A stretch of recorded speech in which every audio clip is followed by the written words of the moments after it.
Understanding slow-mo replay in English.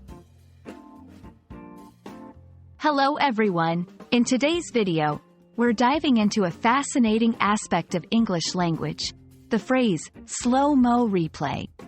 This term is widely used in various contexts, and understanding it can greatly enhance your English comprehension and expression. Let's explore what it means, its origin, and how you can use it in your daily conversation. Slow-mo is a colloquial abbreviation for slow motion. It refers to the technique of showing video or film footage at a slower speed than it was originally recorded. This effect makes every detail of the motion more visible and easier to analyze. Replay, on the other hand, means to play a video or audio again. So, slow-mo replay combines these concepts, indicating the action of replaying a segment of video in slow motion. It's commonly used in sports broadcasts and video analysis.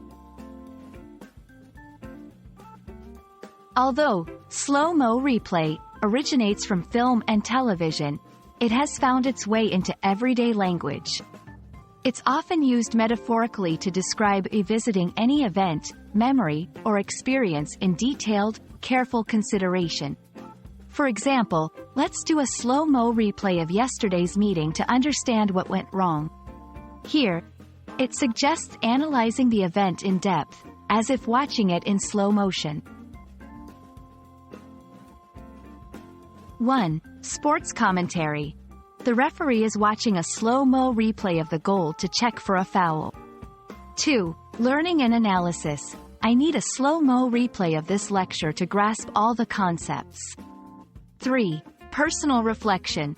During meditation, I often have a slow-mo replay of important life events. In movies and TV shows, slow-mo replays are used for dramatic effect, emphasizing crucial moments.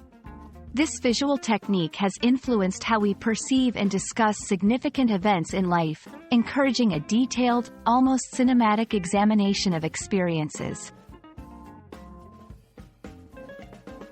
I hope this video has given you a clearer understanding of the phrase slow-mo replay and how it's used in both technical and everyday contexts.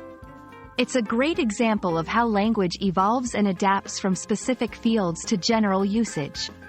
Keep practicing, and soon you'll be using this phrase like a native speaker. Thanks for watching, and see you in the next video.